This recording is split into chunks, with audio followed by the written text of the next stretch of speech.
여러분, 100년 된 산삼 드셔보셨나요? 지금부터 놀라운 이야기 들려드릴게요. 바로 건강식품계 에르메스라 불리는데요. 30년 산삼 연구의 진심, 프리미엄 건강식품 브랜드 백진삼입니다.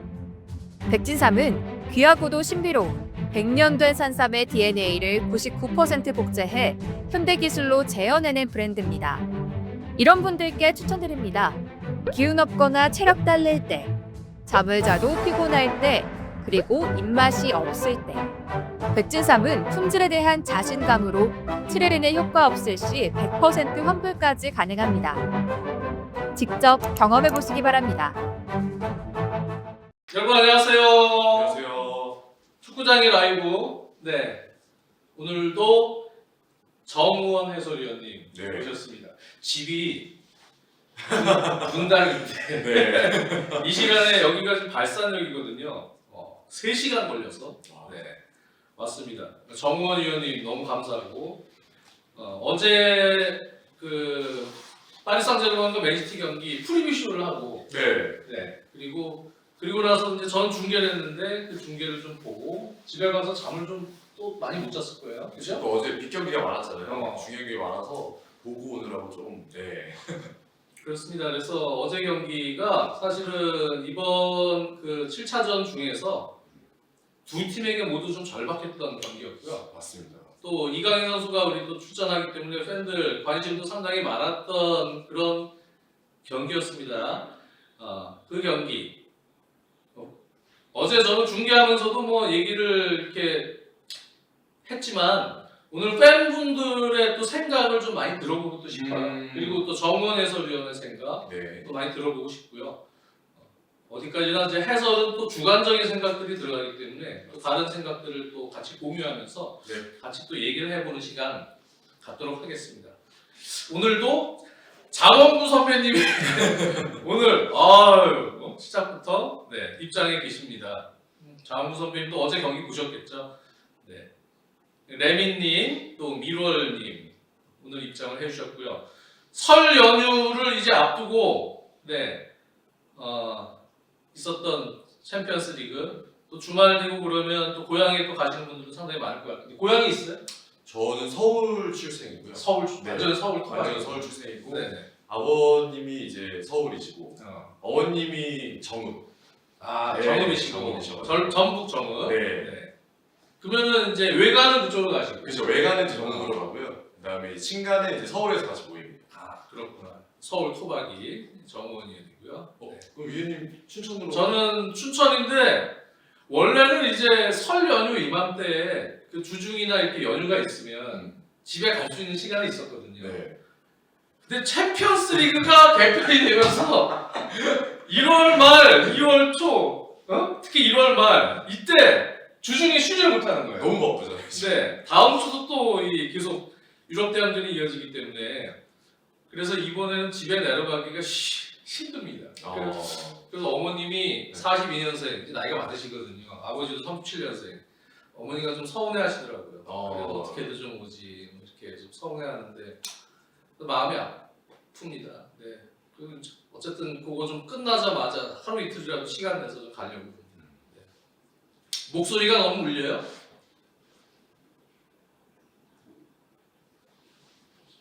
장원구 의원님 A4 용지에 자료 엄청 줍니다. 저는 사실은 이게 제가 그 약간 집착하듯이 지금 제 중계하고 1516 시즌부터 중계를 했는데요. 20시즌 동안 매 경기를 전 경기를 다 그 라인업 그다음에 형태 전술 형태 이걸 메모를 해요. 그래서 모든 팀의 전 경기가 다 있어요. 제가 이거 약간 집착적으로 제가 메모를 하거든요. 그래가지고 이제 오늘 두 팀이 있어서 최근 경기들이 파리 상제르맹도 전 경기를 제가 다 메모를 하고 한 거를 그냥 이렇게 가져온 거예요. 그래서 그날 그 전술 형태, 그 다음에 그날 전술 컨셉 이 부분에 대해서 제가 메모를 하고 그날 있었던 또 문제점들을 메모를 합니다. CT도 마찬가지고 올 시즌 거만 이렇게 전 경기를 다 라인업 뭐 해서 깨알같이 메모를 하는 거예요. 모든 경기가 다 있어요. 모든 팀, 프리미어리그 있는 모든 팀들 이 전경기가 다 있습니다. 20시즌 동안 전경기가 다 있습니다. 와. 그래서 사실은 이거를 제가 책으로 낼까도 오. 생각을 했는데 그러면은 무슨 일본 잡지처럼 엄청나게 방대한 전경기의 전술 형태하고 이게 나오고 감독도 이렇게 시대에 따라서 바뀌면서 나온 거를 볼 수가 있는데 그걸 누가 보겠습니까? 어떤 미친놈이 그거 다. 그러면 그렇죠? 한 팀당 어느 정도 분량이 나오나요? 한 팀당 제가 시즌으로 치면 한 팀당 한 4장 나오죠. 한 팀당 4장이면 네. 80장 정도 되는 거네요. 20장. 그래서 이제 팀별로 제가 이렇게 그 한 팀마다 이렇게 저 통이 있어요. 네. 통이 있는데 이미 뭐 첼시, 토트넘, 맨유 뭐 이런 팀, 프리미어리그 팀들은 두께가 한 팀마다 이래요. 그렇죠. 내용이 더 많으니까. 20시즌 동안 그걸 내가. 근데 이거를 그래서 모르겠습니다. 제가 이제 그 전술적 흐름, 트렌드, 이 20시즌 동안 이걸 보면서 쭉 정리를 하는 전술적 트렌드나 이런 거에 관한 책을 한번 내볼까도 생각은 하고 있습니다. 근데 막상 하려고 그러니까 엄두가 너무 막대하니까 그렇습니다. 근데 저도 이게 이제 제 유일한 자산이에요. 과연 이거를 이렇게 수기로 다 메모한 사람이 전 세계에 있을까? 없죠. 시즌 전 팀을 없을 것 같아요. 빅데이터죠, 방금. 그런 거 있어요. 요거는 제가 하나의 자부심입니다. 네. 하나도 안 빠뜨리고 지금 여태까지 하고 있어요. 제가 좀 존경스럽습니다. 그냥 좀 집착적으로 하다 보니까 하게 됐어요. 네. 해축 매니아가 최소 100만 명 이상입니다라고. 근데 정말 한번 좋은 기회가 있으면 내보시는 것도 좋을 것 같습니다. 글쎄요. 원래 근데 성향 자체가 약간 제가 약간 뭐 일본 말이지만 오타쿠성이 워낙 빠지면 처럼 막 이렇게 그것 때문에 이렇게 정리를 하는 거예요. 그거는 여기 장원구 선배님도 마찬가지예요. 장원구 선배님 보세요. 써놓잖아요. 90년부터 2022년까지 월드컵 참가국 자료 엄청 많이 정리했어요. 25년 이상 가이드북을 만들어내고 있잖아요. 장구 선배님도 오타쿠인 거예요. 기록 오타쿠. 그렇죠? 야, 그리고 이게 진짜 이런 게 남아서 빅데이터처럼 되는 것 같아요. 진짜로 개인의 자료가 남아가지고. 그렇습니다. 그래서 이거를 제가 왜 또 하다 보면 이게 도움이 되는 이유가 네.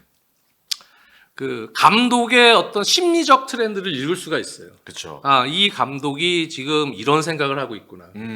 그리고 이 감독은 시즌별로 이런 심리적 흐름으로 변화가 됐구나. 또는 전술의 트렌드에 맞춰서 이 감독은 이런 식으로 변화를 주려고 하는구나. 이런 식으로 유추할 수 있는 근거가 되거든요. 근데 그게 이제 경기를 중계할 때 이 감독이 무슨 생각을 지금 하고 있는지를 유추하는 데 있어서 상당히 중요한 정보가 됩니다. 그래서 지금 이 흐름에서 이 감독은 이 생각을 하고 있구나. 근데 물론 틀린 경우도 많지만 얼추 비슷하게 감독이 제가 유추하는 생각과 비슷하게 가는 경우가 많아요. 그렇기 때문에 해설을 하는 데 있어서도 사실은 큰 도움이 되시겠네요. 도움이 되죠. 네. 왜? 우리 이제 팩트를 얘기해주는 해설을 시대는 지났잖아요. 그쵸. 팬들이 네. 실시간으로 다 팩트는 볼 수가 있고 그렇죠. 하기 때문에 이제 흐름을 얘기를 해줘야 되는 시대입니다. 그래서 그 흐름을 얘기해주는 데 있어서 해설위원으로서 어떤 역할을 해줘야 되냐. 근데 그거는 이제 제가 유추하는 얘기지만 그 흐름을 얘기를 해줌으로써 팬들이 경기를 보는 데 있어 조금 도움이 더 될 수 있으니까 그래서 이제 그렇게 가는 거죠. 네. 장 GPT 무료 버전 내주시나요? 해설위원을 꿈꾸는 사람들도 도움이 많이 될 것 맞습니다. 같아요. 네. 이게 이제 저 같은 경우는 어쨌든 신입 입장에서 해설위원의 자료 준비라든지 이런 부분의 가이드가 사실 그렇게 명확히 있는 건 아니잖아요. 아무래도 직업이 소수이다 보니까. 근데 이제 제가 장 의원님께 직접 여쭤보진 않았지만 뭐 장 의원님 가까이 있는 뭐 양동수 캐스터라든지 저희한테 조언을 해줬던 게 신입들한테 장 의원님이 정리하는 방법을 말씀해 주셨어요. 한번 해준 적이 있었어요. 양동석 캐스터. 네, 양동수 캐스터가 뭐 장 의원님은 이런 식으로 딱 이렇게만 정리하고 뭐 필요 없는 부분은 딱 이렇게 배제하고 뭐라 그랬어요? 일단은 딱 최대한 간략하게 한 페이지 안에서 만들어내고 중요한 팩트만 다 모아서 그것만 이렇게 정리해서 스토리텔링 할 수 있게 만들어준다. 딱 이렇게 얘기를 해주셨는데 그게 참 저도 도움이 많이 됐습니다. 그래서 말씀해 주신 것처럼 해설위원 꿈꾸는 사람들이 사실은 생각보다 꽤 많을 수 있거든요. 근데 그런 분들한테 도움이 많이 될 수 있죠. 어쨌든 그렇습니다. 자, 파리 상제르맹과 맨시티의 경기인데 팬들 아시다시피 두 팀이 지금 상당히 절박합니다. 리그 페이즈 형태로 바뀌면서 1위부터 8위까지는 16강 너그아웃 스테이지.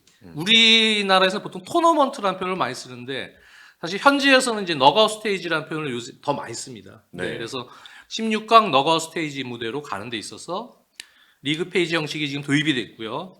그러면서 경기당 팀별로 2경기씩 더 늘어난 과거의 그룹 스테이지 조별리그 방식은 팀별로 6경기를 치렀는데요. 이제 8경기를 치르는 체계로 바뀌었고요. 혹시 모르시는 분들을 위해서 말씀드리면 1위부터 8위까지는 16강으로 직행을 합니다. 다이렉트. 그리고 9위부터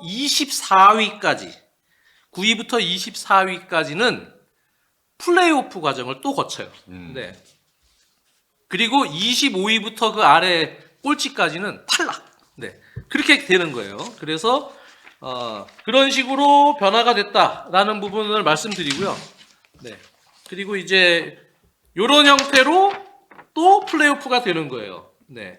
그래서 플레이오프가 되면 이렇게 대진이 이제 정해지는데 15, 16위 중에 한 팀 추첨을 해서 그 팀하고 17위, 18위 팀 중에 한 팀이 붙고 플레이오프에서 9위, 12팀 중에 한 팀과 23, 24위 팀 중에 한 팀이 또 붙고요. 그리고 11, 12위 팀 뭐 이런 식으로 이렇게 정리가 되어 있고요. 거기서 올라가면 그러면 또 거기서 16강에서 이렇게 포진이 되어 있는 1위, 2위 팀 중에 한 팀이 여기 포진되고 8위나 7위 중에 한 팀이 여기 포진되고 5위나 6위 팀 중에 한 팀이 여기 포진되고 4위나 3위 팀 중에 한 팀이 여기 포진됩니다. 그래서 마지막 차전을 가면 혹시 순위가 확정이 된 팀, 이런 팀들은 둘 중에 50% 확률로 어디 올 수가 있잖아요. 그렇죠. 그런 것도 좀 고려해서 아마 게임이 되는 일부 경기가 있을 거예요. 네, 조금 강팀을 피하기 위해서. 뭐 어쨌든 그런 부분도 있습니다. 어느 쪽 라인이 뭐 좋을지 않을지는 모르겠습니다만 어쨌든 그렇게 해서 플레이오프 과정이 또 9위부터 24위까지 생기고요. 네, 거기서 이제 올라가면 1위부터 8위 미리 올라가 있는 팀하고 16강 들어가고요. 16강 너그아웃 스테이지부터는 예전하고 똑같아요. 네, 그렇게 해서 챔피언스리그 우승팀을 이제 결정하는 구조입니다. 네, 이해가 되셨죠? 어렵지 않죠? 한국의 포거스님 감사합니다. 감사합니다. 제가 지난주에 이번 겨울에 이렇게 감기를 자주 걸리는지 모르겠는데 목감기 걸렸다가 이제 다 어느 정도 낫거든요. 목은 조금 칼칼하지만 코 막히고 이런 증상이 좀 오래 가다가 저희 이제 고향 춘천에서 살고 있는 이제 저희 고등학교 동창들 모임이 있는데 거기에 또 제가 가입이 돼 있어요. 네. 그래서 그 모임 갔더니 한 40명 이상이 온 거예요. 그쵸. 그래서 막 그날 떠들고 막 하다가 거기서 또 독감이 걸렸는데 이번엔 또 열이 나는 독감이 걸린 거예요. 와. 네. 그래가지고 열이 막 39.8, 막 7. 엄청나게 고열이 또 며칠 가고 그때 또 새벽에 중계가 있는데 여러분들 티는 안 났으니까 제가 다행인데 제가 39도에서 중계를 했었어요. 39도. 네. 근데 중계했어요. 티나지 않게 하려고 막 노력을 했습니다. 그래가지고 좀 힘들었던 지난 주에 일이 있었고요. 근데 지금은 이제 다 났어요. 목만 아직 조금 완전히 난 건 아닌데 다 났습니다. 그래서 여러분들 독감 조심하시고 사람 많이 모인 데 가서 마스크 안 쓰고 떠들면 요즘에 독감 걸립니다. 네. 그러니까 사람 많이 가는데 모임 이런 데 가지 마세요. 웬만하면. 장 의원님 제발 아프지 마세요. 항상 건강하세요.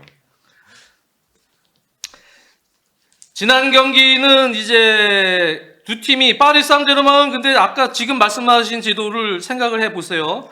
그 상황에서 2승 1무 3패였습니다. 승점 7점으로 26위. 네. 네. 그러니까 이 경기 맨시티전을 지면 힘들죠. 사실상 산술적으로도 상당히 이제 거의 95% 이상 끝난 거예요. 그쵸. 탈락이. 네. 그때 파리는 이겨야 되는 상황으로 이겼죠. 게임 플랜을 짰을 겁니다. 네. 이겨야 되는 상황. 최소한 무승부 이상이 아니고 이겨야 되는 상황이고 CT도 승점 1점 더 많은 상황이었어요. 2승 2무 2패 승점 8점입니다. 근데 24위였어요. 그렇기 때문에 그나마 1점 차이라도 CT가 조금 나은 상황이긴 했지만 CT도 지면 안 되는 다음 상황이죠. 경기 때 경우의 수가 상당히 불리해집니다. 네, 그렇죠? 네. 기적적으로 뭐 다른 팀들이 다 지고 그 밑에 본인들이 이겨서 뭐 올라가는 클럽 브레전인데 클럽 브레전 남겨놓고 있는 시티가 그 경기 이기고 다른 경기 팀들이 자신들의 시나리오에 맞게 다 지고 그래야 가까스로만 올라가거나 하는 가능성이 있는.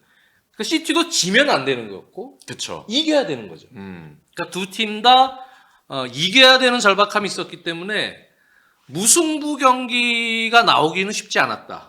네, 물론 그러다가 무승부 되는 경우도 그쵸. 많죠. 그쵸. 서로 그러다 하지만 서로 이겨야 되는 절박함이 있었던 상황이었습니다. 그 상황에서 프리비쇼를 제가 옆에서 이렇게 보다가 중계를 했어요. 네. 정원 의원 2대2 예상했습니다. 네. 2대2.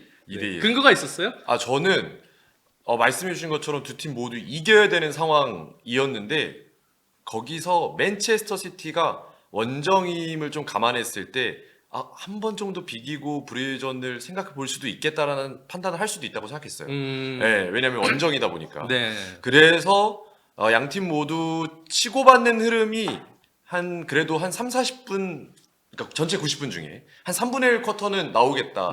그때 골 많이 나오겠다라고 생각을 어느 정도 해서 그렇게 해서 한 2대2. 근데 뭔가 파리가 시티를 꺾기에는 1%가 부족할 것 같고 시티 역시도 파리를 완벽하게 넣어내기도 좀 부족할 것 같고 그래서 저는 치고받다가 제풀에 지치는 느낌을 좀 상상을 했습니다. 네. 그랬군요. 어쨌든 근데 지금 홈 경기를 갖는 파리 생제르맹의 루초 감독 입장에서는 루이스 에니케 감독 입장에서는 경기 분석을 해야 될 거 아닙니까? 게임 플랜을 짜려면 맨시티의 약점은 무엇이고 어떤 식으로 파리가 게임 플랜을 짜서 운영을 해야 이길 수 있을지 그 부분에 대해서 아마 생각을 했을 것 같은데 물론 시티가 최근에 리그에서 반등을 한 것만은 사실이에요. 네. 가장 큰 결정적 이유는 뭐 누차 말씀드렸지만 홀란 선수도 완전히 이제 묶여 있었고 한참 좋지 않을 때 맞습니다. 이선이 공격 지원에서의 공격 포인트를 만들어주지 못했었어요. 포든도 골이 아예 없었고. 아예 없었죠. 네. 이선에서 공격 지원이 좀 되고 그래야 또 위기를 극복하고 할 텐데 여러 가지로 공격도 안 되는 문제. 거기다가 상위적인 루트 데브라이너가 빠져있는 또 기간 동안 더 그랬던 부분도 많고요. 여러 가지로 그런 문제들 있었고 수비는 수비대로 밀어붙이지만 결국 후반 가서는 체력적인 어떤 팀 에너지의 저하 때문에 트랜지션 상황에서 문제들을 그쵸. 많이 일으켰어요. 뭐 중원 로드리도 그렇고요. 그렇습니다. 로드리는 아예 빠져 있는 것이 엄청나게 큰 문제였고 그러다 보니까 어쨌든 문제였다가 그나마 최근에 팬들 아시다시피 포든 선수가 리그 3경기 연속골 넣고 3경기에서 무려 5골을 넣었죠. 그리고 홀란 선수도 뭐 사비뉴 선수가 약간 좋다가 좋을 때도 있고 약간 좀 임팩트가 부족한 분위기도 있었지만 그럼에도 약간 그런 거 있죠. 홀란은 사실은 저는 도쿠가 왼쪽에 올 때도 그렇고 그릴리시가 왼쪽에 있을 때도 그렇고 네. 저렇게 쭉 갔다가 큰 트랜지션이 네. 돼서 거기서 이른바 팬들은 뭐 아이솔레이션이라는 표현도 쓰지만 거기서 네. 1대1을 시킬 때 네.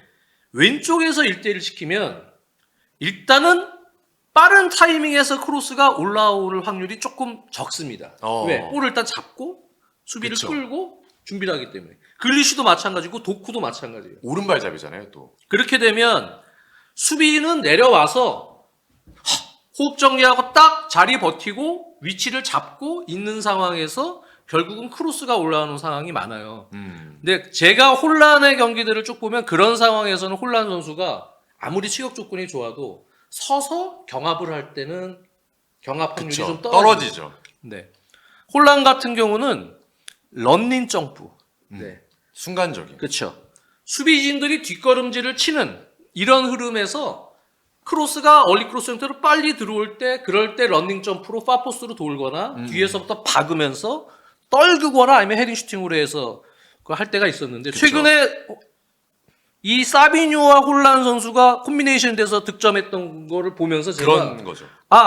임시적으로는 일단 사비뉴 선수의 그러한 빠른 음. 정발 형태에서의 크로스 거기서 수비진이 뒷걸음질을 칠 때 런닝 점프로 파포스트에서 공간을 잡던 뒤에서 찍어버리던 이걸로 콜란 선수를 살려줄 필요 있다. 그런 부분에서는 사비뉴가 물론 올 시즌에도 왼쪽에 나온 경우 많았어요. 오른쪽에도 나온 경우 있었지만 지금 분야에서 약간 사비뉴 선수 기용한 거 나쁘지 않다. 오히려 왼쪽에 왼발 윙어를. 그렇죠. 네. 네. 그런 생각이고 그다음에 이제 데브라이너가 폼이 좀 올라오면서 하프 스페이스 지원이 좀 이제 강화가 됐죠. 그쵸. 네, 그러면서 거기서 데브라이너의 침투 움직임이나 아니면 그리고 또 데브라이너는 이제 빌드업 상황에서도 공간을 찾아 들어가면서 본인이 볼 받는 위치로 가서 심플하게 링커 플레이를 잘합니다. 너무 잘하죠. 네, 그게 눈에 화려하게 띄진 않지만 그게 선수가 있을 때와 없을 때는 차이가 굉장히 확연히 차이가 있죠. 네. 네, 그 상황에서 그런 역할 그리고 포든 선수가 이제 자신감이 붙어서 좀 올라오는 그러면서 공격이 살아났어요. 근데 문제는 시티는 레스터 시티 이전 2대0 이길 때 점유율이 46%밖에 안 됐어요. 그런데 그 경기를 이겼죠. 근데 그 경기도 마찬가지고요. 웨스트햄전도 마찬가지입니다. 4대1로 이길 때 두 경기 다 XG값 허용은 다 1이 넘어갔어요. 1.33, 1.09 뭐 그런 상황에서 압박이 풀렸을 때 중원 라인이 허벌펀 수비 라인을 커버를 못하고 비는 경우가 워낙 많았고 특히 그쵸. 후반에 그렇습니다. 그리고 브랜트포드전은 2대0으로 이기고 있다가 2대2로 또 비겼는데요. 맞아요. 올 시즌에 시티가 승점 드랍 이기고 있는 상황에서의 승점 드랍이 엄청 많아요. 역대 펩 과르디올라 감독 커리어 중에 제일 많습니다. 그 얘기는 역시 후반이 문제라는 얘기고요. 그리고 입시시 타운전은 뭐 대승을 거두긴 했습니다만 이날은 모든 게 공격에서 툭 맞아떨리면서 그냥 밀어붙이고 입시시 타운이 또 실책도 많이 나왔죠. 이런 흐름이라면 요즘에 풀 경기를 시티 경기를 보신 분들은 이 허리 라인 베르나르도 실바, 코바치치, 케빈 데브라이너 이렇게 그렇죠. 최근에 이제 3미들 주전이라면 요 주전들이 후반 가서 일단 상대에게 기동력에서 밀립니다. 일단 퍼지죠. 네. 기동력이라는 건 축구 경기에서는 개인 능력도 중요하지만 피지컬이 매우 중요하기 때문에 후반 가서 피지컬로 인한 세컨볼, 압박 여러 가지 부분에서 다 밀리는 거예요. 그러면 이제 팬들이 보기에는 어떤 느낌으로 나오냐면 심해서 밀리네? 이런 흐름으로 가는 거예요. 그게 중원에서 형성이 됩니다, 보통은요. 중앙 미드필더에 이 선수들이 전형적인 6번 선수들도 없을 뿐더러 그렇죠. 원래 코바치치, 베르나르도 실바도 완전히 중앙 미드필더의 전문 그건 성향은 아니잖아요. 네. 데브라이너도 그렇고 그렇죠. 폼이 올라왔다고 해도 후반 딱 60분 이후부터 항상 최근 경기 60분 이후부터 활동량이 떨어지고 근데 압박은 또 어지간히 또 해요. 그게 오히려 독이 돼요. 그렇죠. 그게 독이 되는 네. 거죠. 그러면 상대가 사이 공간으로 툭툭툭 빌드업 잘해서 그냥 역습 전환. 수비진 뒷걸음질 치고 실점 위기가 많아지는 그런 흐름이 상당히 많이 나옵니다. 저랑 똑같은 경기를 파리 상제르맹의 전술 분석관과 그리고 엔리케 루초 감독이 봤다면 맨시티 무슨 경기를 생각을 봤다면 할까요? 네, 맨시티 그 봤다면 포인트를 잡았겠죠. 무슨 생각을 할까요? 전반은 시티는 어떤 팀이에요? 높은 위치에서 그렇죠. 에너지가 있을 때 수비 라인이 거기서 세컨볼까지 장악을 하고 높은 위치에서 많은 숫자가 점유율을 완전히 확보해서 누르고 계속 주도적인 운영을 할 때 장점이 나오는 팀입니다. 맞습니다. 주도권을 좀이라도 내줘서 트랜지션이 많아지는 상황이 되면 시티는 원래 공간에 대한 뒷공간 약점이 많이 나온 팀이에요. 그러니까 이러한 부분을 에너지가 살아있는 전반에 무력화시키기 위해서는 파리 입장에서는 뭘 해야 됐을까요?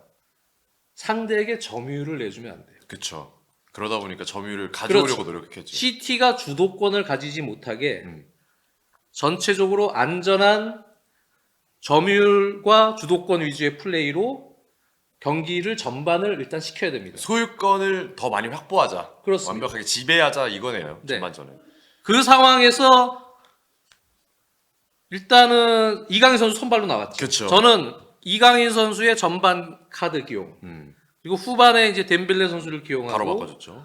힘싸움으로 들어가는 부분은 루초가 궁극적으로는 적중했다. 완벽하게 적중했죠. 네. 그래서 전반에 이강인 선수가 폴스9 역할을 맡으면서 오른쪽 또 왼쪽 프리하게 따라다니다 보니까 맨시티가 제가 볼 때는 파리 생제르맹의 약점은 또 압박에 좀 취약을 한 부분이 있었거든요. 맞아요. 그러면서 문제가 돼서 최근에 실점했던 그쵸. 챔피언스 리그 예. 경기들이 꽤 있었고 했기 때문에 아마 제 생각에는 데브라이너 요즘에 폼도 올라왔겠다.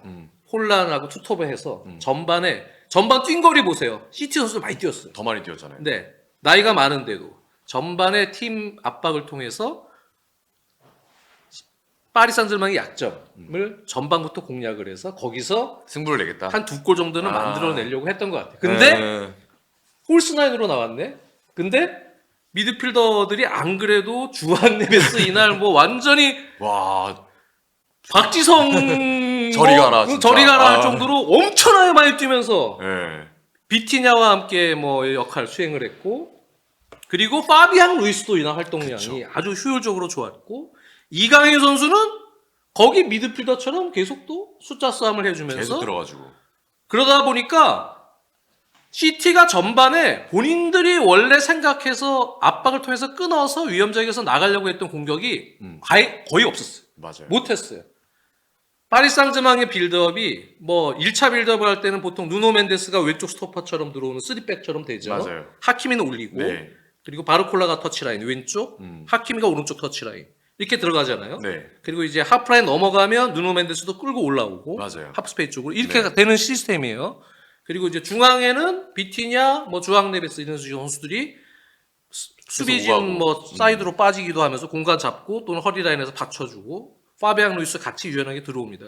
거기에 사이드로 이강인 선수가 또 중간중간에 들어와서 링커 플레이 해주고 사이드로 빠져주거나 하면서 미드필더 숫자를 더 확보를 하고 하다 보니까 1차 빌드업도 시티가 압박을 하는데 뭐 전혀 문제없이 풀었고 문제 없죠.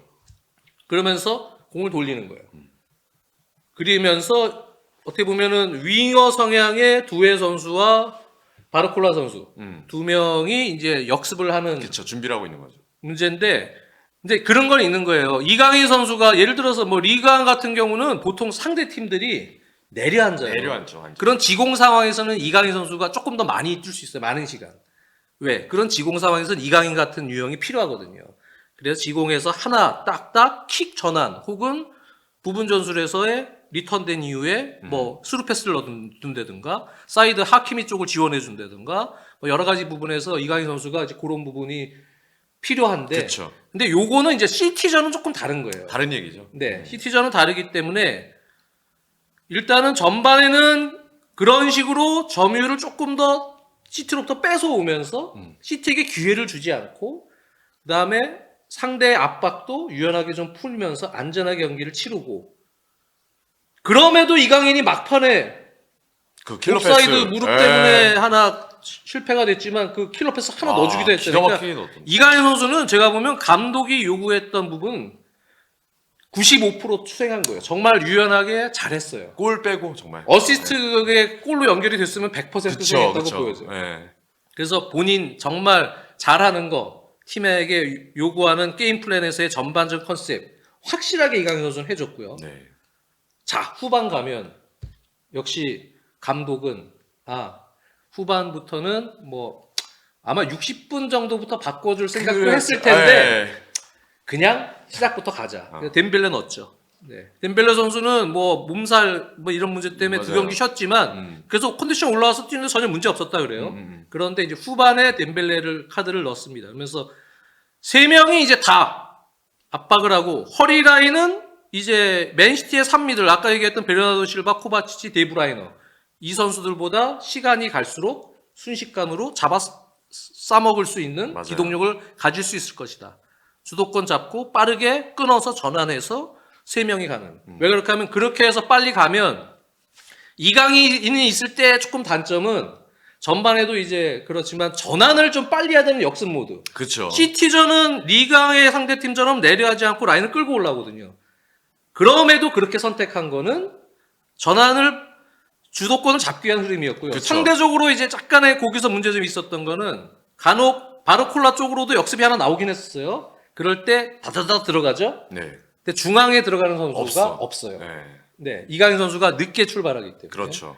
그렇기 때문에 거기서 빠르게 역습으로 해서 중앙 쪽으로 골을 넣을 수 있는 움직임이 부족해집니다. 그런 단점은 있음에도 전반전은 다른 컨셉으로 생각을 갖고 들어갔기 때문에 맞아요. 그렇게 들어갔고요. 후반은 이제 승부를 봐야 되니까. 승부를 봐야 되니까. 예. 3명으로 또 활동량이 많은 중앙 미드필더로 들어간 거예요.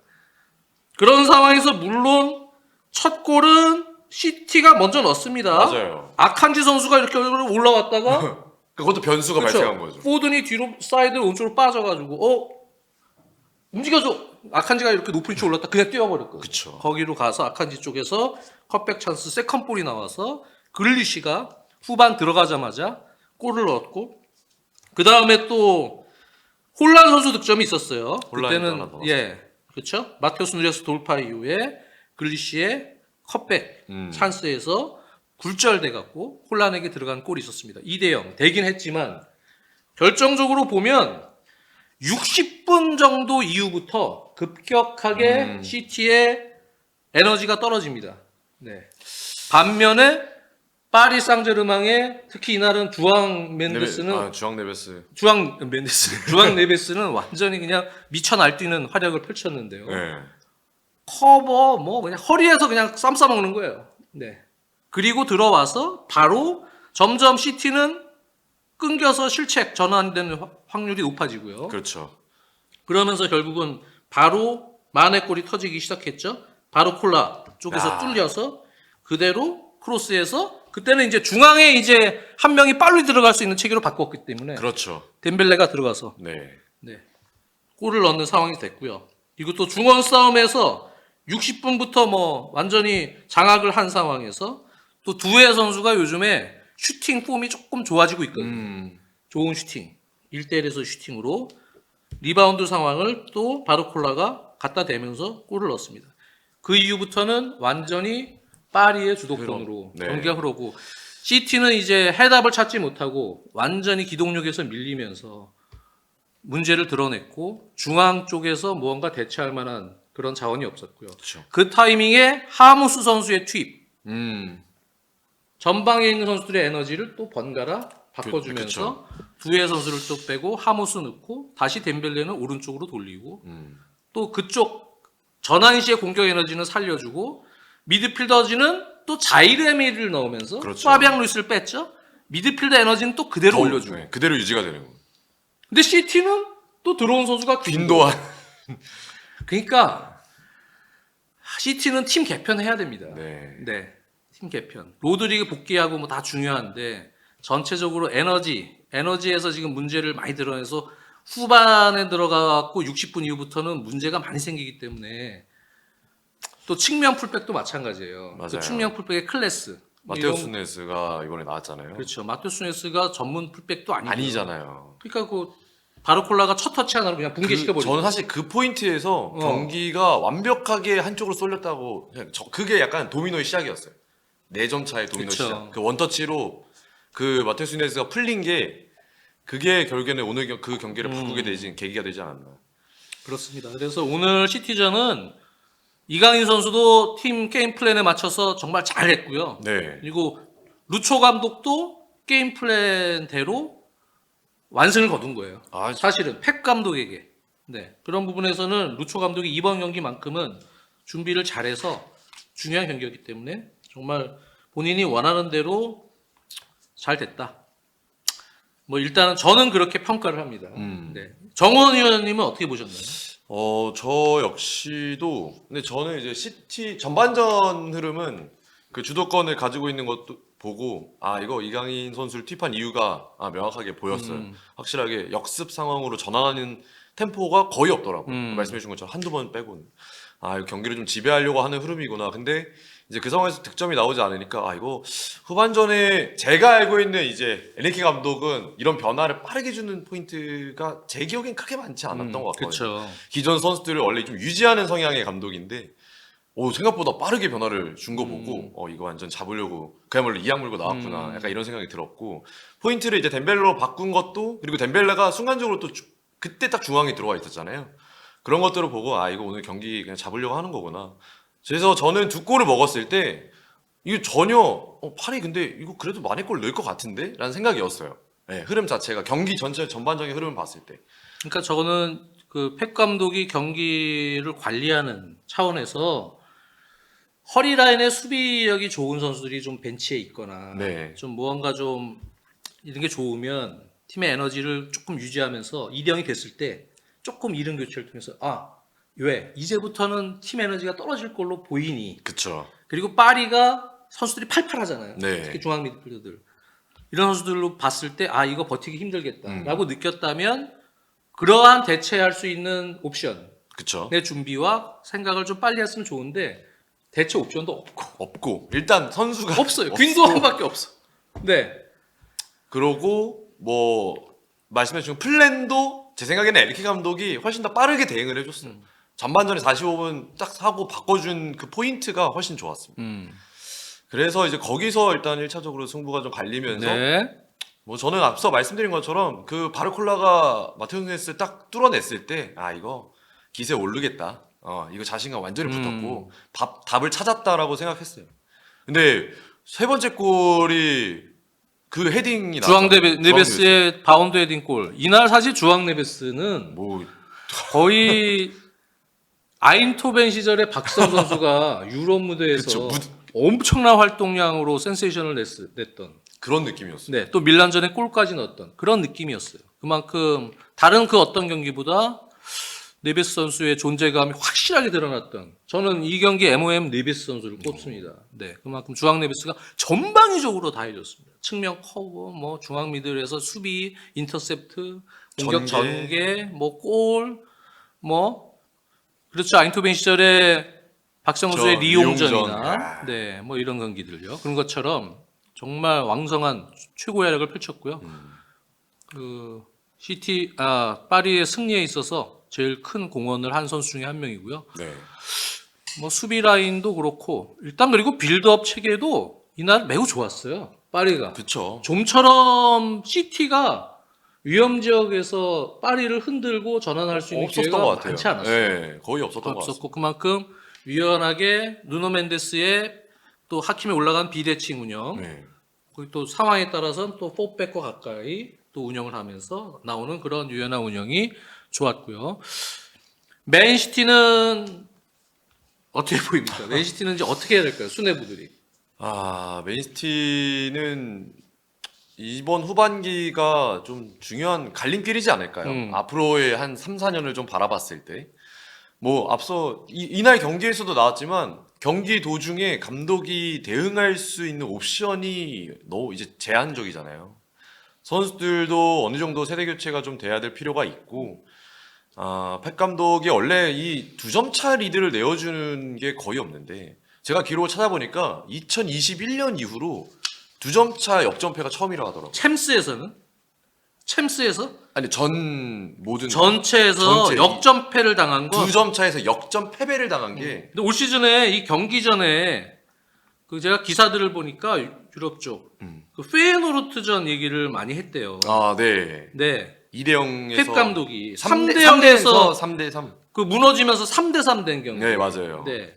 그러면서 그거 얘기를 했다는 얘기는 아는 거예요. 펩 감독. 그러니까 알고 있는 거죠, 문제를. 우리가 멀티골로 이기고 있어도 선수들한테 정신력을 간주한 거죠. 집중해서 이 경기 이기는 그 위닝 포인트를 그대로 승점으로 가져가야 된다. 네. 드랍시키면 안 된다. 우리 그런 상황이 있지 않았냐. 했는데 그래도 안 된. 안 된 거예요. 그럼 이거는 위원님은 혹시 어떻게 생각하세요? 저는 팀 개편 완전히 해야 된다. 완전히 지금 그냥 한 번 늦었거든요. 사실 좀 늦었죠. 네. 네. 지난 시즌도 사실 이런 유형 부담이 경기 내적으로는 있었어요. 네. 그런 거를 진짜 엄밀하게 냉철하게 보면 미리 준비를 해야 되는 거예요. 유비무한. 네. 상황이 벌어지고 나서 소 잃고 외양간 고치듯이 그 하면은 이미 좀 늦은 겁니다. 그렇죠. 그럼에도 늦었다고 생각할 때 가장 빠른 것이다. 그렇죠. 빨리 조치들을 이제 팀 개편 작업을 해야 됩니다. 그래서 노쇠화된 기동력이 떨어진 중앙 미드필더 자원들의 전문 중앙 미드필더들, 특히 저는 미드필더 중요합니다. 로드리 어떻게 될지도 몰라요. 모르죠. 네. 그렇기 때문에 로드리만 믿어서는 절대 안 돼요. 로드리를 받쳐줄 수 있는 허리 라인 개편이 완전히 들어가야 되고요. 그리고 수비 라인은 지금 뭐 후사노프 선수나 비토르 헤이스 선수 네. 이제 보강을 했는데 이 선수를 어떻게 쓸지 모르겠어요. 어쨌든 수비 라인도 에너지 보강해야 되고, 그다음에 전술적으로는 풀백이 중요합니다. 풀백, 월드 클래스 풀백을 미리 영입을 성장할 수 있는 선수를 잘 찾아서 스카우팅 시스템을 활용해서 찾아서 거기도 이제 바꿔줘야 돼요. 지금 워커도 이제는 밀라노 임대가 상황이기 때문에 그다음에 이제 팀의 전체적인 체계를 개편해야 되고 혼란 선수에 대한 백업. 무조건 있어요. 네. 리암 델랍을 내보냈지만 요즘 리암 델랍이 뭐 하고 이러는 거 보면 입스타와 맞대결했지만 전수라도 있었으면은 라는 생각이 라는 들죠. 생각도 있을 거예요, 시티는. 그만큼 그런 백업. 왜 그러냐면 혼란이 이날요. 제가 보니까 후반에 되게 열심히 뛰었어요, 사실. 혼란 치고 되게 열심히 뛴 거예요. 인터셉트도 몇 개 했던데요. 리그 경기 때를 보면요. 후반 80분 넘어가면 그냥 서 있어요, 혼란은. 움직이지도 않아요. 아예 활동량 자체가 없어요, 혼란은. 아예 서서 그냥 이렇게 걸어댕기거든요, 보통. 근데 이날은 정신적으로 혼란이 그래도 열심히 한 거예요. 막판까지 그래도 압박하려고 그러고. 그러니까요. 열심히 하려고 그런 게 이 정도인 거예요. 아. 그러니까 혼란 같은 유형도 사실은 이렇게 유럽 대항전 컵 대회 장기 레이스에서 대안이 없으면 혼란은 체력적으로 더 관리가 필요한 선수거든요. 맞습니다. 돌려줘야 됩니다. 네. 그래야 혼란은 에너지 쌓았다가 자신의 어떤 스프린트나 여러 가지 움직임을 활용해서 그거를 만들어낼 수 있죠. 혼란은 기동력이 떨어지면 그냥 고립될 수 있는 유형이에요. 맞아요. 아예 뛰질 않아요. 맞아요. 몸 무겁고. 근데 그것도 시티는 해야 되는 거예요. 시티는 해결 과제가 엄청 많죠. 일단은 뭐 저희 방송 직전에 보니까 마르무시 오피셜이 났더라고요. 그래서 이제 그것도 빠르게 좀 보강을 그렇죠. 했더라고요. 예. 일단 그러니까 시티 수뇌부들도 지금 급한 부분이 뭔지를 알고 있어요. 네, 그렇기 때문에 그런 부분이고요. 그리고 뭐 지금 계속 연승 행진을 겪고 있는 파리는 다음 경기 슈투트가르트 원정 쉽지 않습니다. 그 경기도 잡아야 돼요. 그 경기도 게임 플랜을 잘 짜서 만들어내야 되고, 이강인 선수는 물론 이제 많은 시간 뛰면 좋긴 한데요. 이강인 선수는 이제 이번 경기처럼 이렇게 게임 플랜을 좀 컨셉을 잡고 해야 되는 경기들이 있어요. 빅 경기들. 그렇죠. 요럴 때는 이강인 선수가 잘할 수 있는 장점을 그 시간대별 게임 플랜에 맞춰서 하면 되고요. 너무 출전 시간에 그 연연할 필요 없어요. 그거 다 맞춰서 그 역할 수행하면 되는 겁니다. 그리고 이강인 선수는 뭐 3미들에도 들어올 수 있고 폴스나인, 뭐 윙어 다 역할을 수행할 수 있는데 맞아요. 거기에 맞게 이강인 선수가 완벽한 선수는 아니잖아요. 거기에 맞게 장점을 최대한 감독이 잘 활용하면서 그 게임 플랜에 맞게 활용할 수 있는 시간에 투입을 시켜서 본인 역할을 하면 되는 거예요. 그렇죠. 그래서 팬들이 뭐 이강인 선수 왜 전반에 좋았는데 왜 후반 그러니까. 빼느냐 그런 거 갖고 그럴 필요는 없어요. 네, 그렇게 생각을 합니다. 그러니까 누가 잘하고 못하고의 차이보다는 전술적인 기용이죠. 전술적인 기용. 여러분들 얘기 생각을 이제 좀 보겠습니다. 박스 밖에서만 뛰는 케인과 일단 박스 안에만 있는 혼란. 네. 두 선수 성향이 다른 부분을 이제 언급을 해주셨고요. 그렇죠. 네. 페바 제발 이강인 사라 멀티도 되고 펩 이강인 서로 스페인어 잘 써서 네. 근데 우즈베키스탄 선수 영입할 정도면 뭐 또 맨시티가 또 이 한국을 좋아하잖아요. SNS나 여러 가지 맞아요, 보면 맞아요. 되게 친한국 그 성향이 강해요. 그 한국어로 라인업을 띄워주잖아요. 그렇죠. 한국어로 라인업 띄워주고 없거든요, 거의. 그런 그리고 뭐 이런 스폰서, 네, 스폰서도 무슨 그렇고. 타이어 뭐 등등 해갖고 그리고 또 그 예전 이름으로는 FIFA 온라인, FC 온라인 쪽에도 지원을 좀 많이 해줘서 맞아요. 그래서 저 CT 초청받아서 갔었어요. 아, 네. 다녀오셨어요? 가서 거기서 막 그 걔네 그 아카데미 캠퍼스부터 해갖고 싹 견학도 하고 그다음에 VIP 자리 그 열선 나오는 VIP 자리도 가서 보고 오. 야야 둘의 마지막 은퇴 경기 마지막 경기 마지막 그 경기 경기? 또 관람하고 야. CT에서 초청해서 하고 한국에 관심 많아요. 그래서 CT 한국 선수 데려올 수도 있죠. 네, 그거는 이제 모르는 건데 다른 팀에 비해서는 한국 선수에 대한 호감이 분명히 있을 수 있습니다. 오히려 첼시가 별로 없어요. 그래도 삼성에 한번 연이 있잖아. 삼성하고 연이 있었는데 네, 첼시가 오히려 예전에는 로만 아브라모비치 구단주랑 또 그때는- 피터 캐년 단장 이렇게 막 한국에도 와서 수원 삼성이랑 그쵸, 친선 그쵸. 경기도 예. 하고 뭐 이럴 때 관심 많았었어요 한때. 어. 근데 제 생각에는 그때도 피터 캐년 단장 만나고 저랑 제가 또 기사도 쓰고 피터 캐년 단장이랑 얘기도 좀 하고 수행원은 아니지만 이렇게 좀 같이 좀 따라도 다녀보고 했는데 한국 시장이 뭔가 본인들이 생각하는 것이 아니었던 것 같아요. 네, 당시에는. 그러면서 아시아 쪽 마케팅이나 모든 부분 중심을 중국으로 바꿨어요. 아, 그랬어요. 그렇습니다. 네, 그러면서 한국하고는 조금 멀어지고 한국 선수 영입할 생각이 별로 없잖아요. 첼시는. 그쵸. 그쵸? 뭐 링크가 실제로 많이 나진 있긴 않죠. 있었던 것 같은데 첼시 영입 대상 첼시현 위원님. 일본 쪽은 또 멀티클럽을 지향하는 그런 시스템을 갖고 있는 시티 풋볼 그룹 맨시티 그렇죠. 같은 경우도 한국에 있는 팀들도 봤어요. 컨택을, 시티가. 네. 그래서 고려했지만 결국은 이제 뭐 요코하마나 다른 그렇죠. 호주나 이런 네, 쪽으로 이제 그쪽으로 갔어요. 갔죠. 그래서 이거는 K리그가 잘해야 돼요. 난 K리그 연맹도 요새는 저는 연맹이 K리그 운영이나 이런 부분은 잘한다고 생각해요. 외교력, 네. 또 중계권. 이거는 제가 십몇 년 전부터 계속 얘기를 하는 건데 이거 살리고 B클럽과의 어떤 제휴나 이런 부분도 활성화시켰어야 했는데 좀 늦긴 늦었죠. 했습니다. 너무 늦었습니다. 우리나라가. 네. 네, 그런 부분이 좀 아쉽습니다.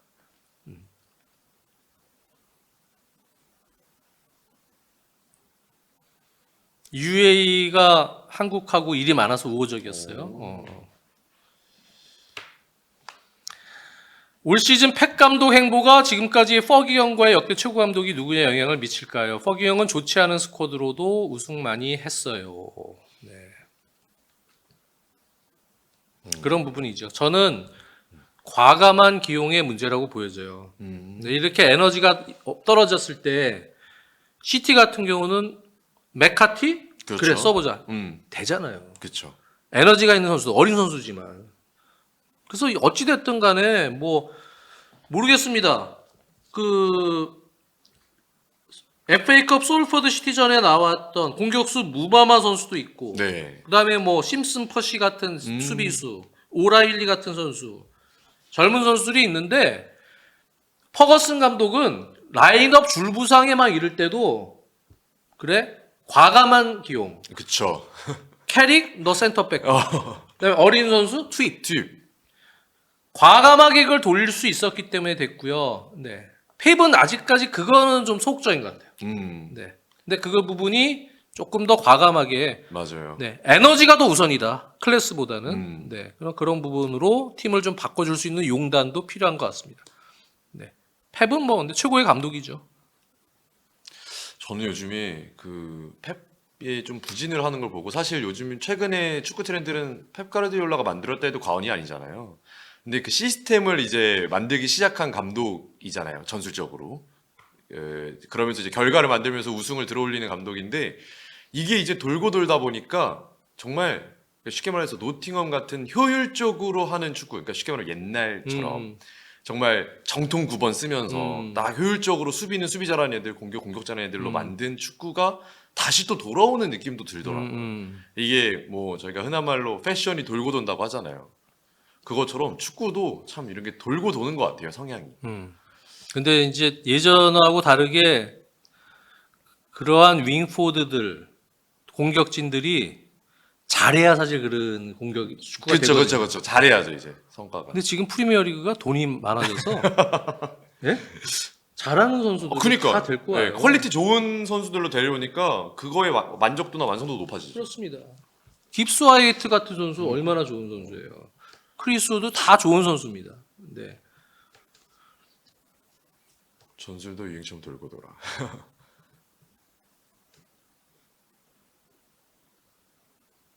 예전 빅4 시절이랑 비교하기에는 한 빅4 시절 한 어. 2004년 무렵부터 그렇죠. 한 10년, 11년 무렵까지의 빅4 시절이 있었죠. 그때랑 비교하기엔 무리가 많아요. 그때는 중하위권 팀들이 프리미어리그 팀들이 그냥 사사히 쓰고 아, 그렇죠. 네. 영국 영연방 쪽에 있는 감독들이 좀 많았고요. 잉글랜드 출신 포함해서 네. 전술도 단순하고 선수들 마무리도 안 되고 그러니까 좀 이제 차이가 확실히 있었어요. 근데 요즘은 진짜 상향 평준화 됐다고 봐요. 오. 프리미어리그 팀 너무 세요. 너무 셉니다. 걸을 타선이 없어요. 네네. 진짜로 이제는. 만만한 팀이 없어요. 진짜. 만만한 팀이 없기 때문에 이제는 웬만한 정도의 감독, 이게 강팀이라도 그 웬만한 정도로 그냥 예전처럼 그냥 이렇게 조금 좋지 않은 상황에서도 꾸역승을 하거나 이런 게 지금 힘들거든요. 힘들어졌어요. 진짜로. 네. 진짜 힘들어진 것 같아요. 퍼거슨 감독 한창 어려울 때 마지막 그때 커리어 마지막 때 그냥 꾸역승을 그래도 했거든요. 그렇죠. 전반에 정말 눈 썩는 경기하다가 라커룸 들어가서 헤어드라이 한번 돌려주고 후반 가서 그래도 한 골 넣어서 꾸역승하고 승점 4점 따내고. 네, 따내는 승점 그런 축구가 가능했는데 그건 상대적인 거예요. 지금은 제가 볼 때 그런 축구 힘듭니다. 이제는 네 그렇기 때문에 준비 정말 잘해서 게임 플랜 잘 짜는 감독들만이 살아남고요. 또 그 선수들의 장점을 최대한 극대화시킬 수 있는 선수가 살아남는 것 같아요. 그렇죠.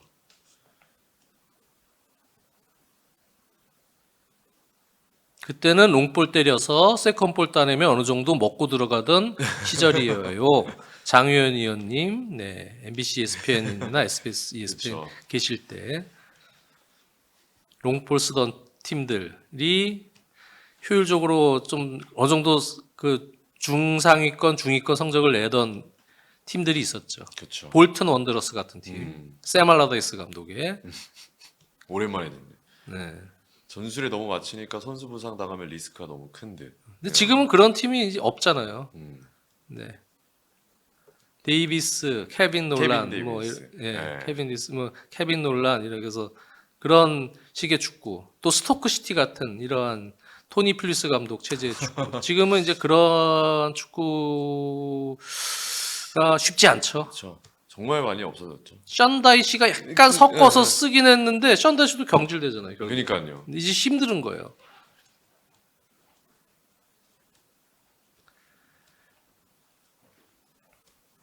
정호님, 네, 이청용 선수 뛸 때 또 추억을 또 말씀해주고 계신데요. 알만도. 네.